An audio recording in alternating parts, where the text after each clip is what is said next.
Max Mayfield's story is one of the most painful and complicated emotional journeys in Stranger Things because it shows what it feels like to love someone who hurt you deeply and how grief does not become simple or clean just because that person was abusive. Max's feelings for her brother Billy are confusing, heavy, and full of contradiction, and that is exactly why her grief feels so real.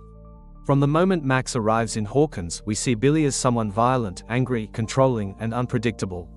He scares her, humiliates her, and physically threatens her.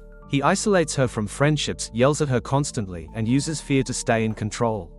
To an outside observer, Billy looks like someone who deserves no sympathy, and it would be easy to assume that Max would feel relief if he were gone.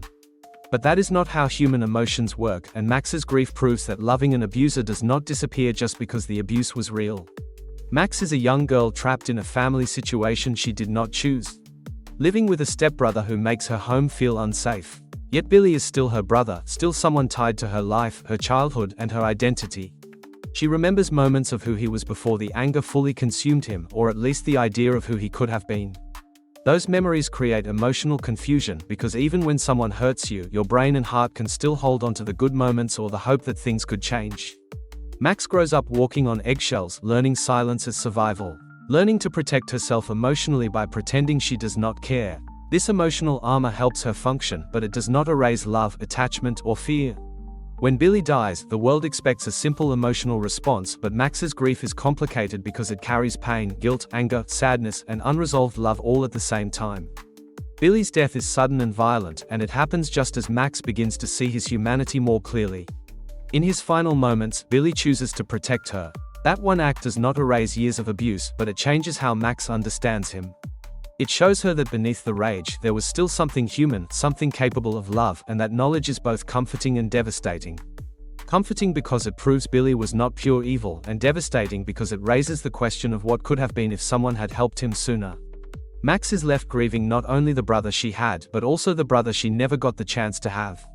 This type of grief is deeply painful because it has no clear direction.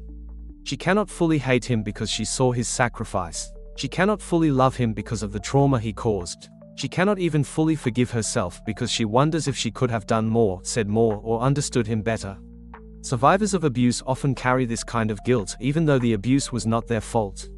Max's grief is heavy with self-blame, a quiet voice telling her that maybe if she had been kinder or less distant, things could have turned out differently. That voice is cruel, but it is realistic. Her trauma does not allow her to process Billy's death in a healthy way. Instead of talking about her feelings, Max shuts down. She becomes withdrawn, reckless, and numb. She isolates herself emotionally, pushing away the people who care about her because opening up feels too dangerous. Loving an abuser teaches you that closeness can hurt. So when grief arrives, vulnerability feels unbearable.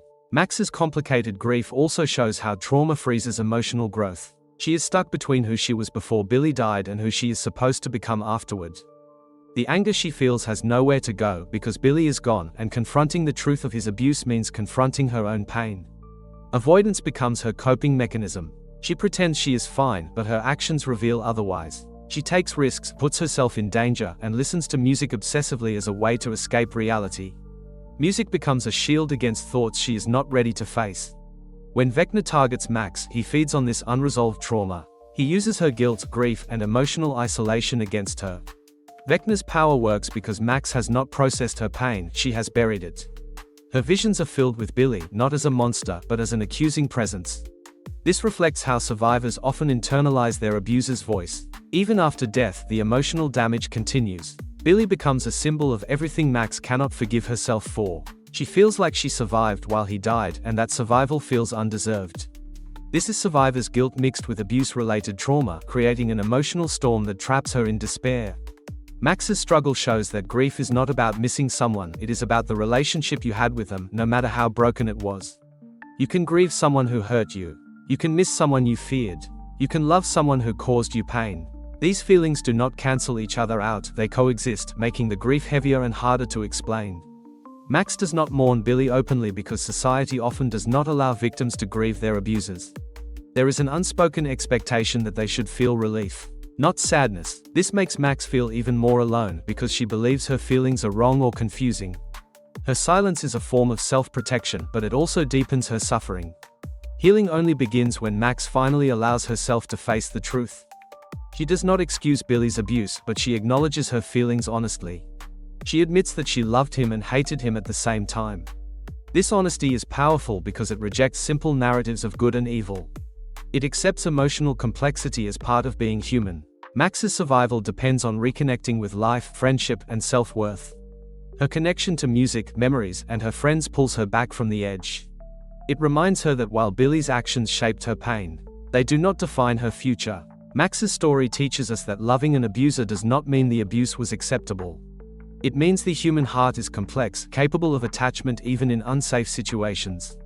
Her grief is complicated because it is unfinished, unresolved, and tangled with trauma. But it is also a testament to her strength. By surviving, by choosing to keep going, Max honors not Billy, but herself. She shows that healing is not about forgetting or forgiving everything. It is about understanding your pain, naming it, and slowly learning that you deserve peace even if the person you loved could never give it to you.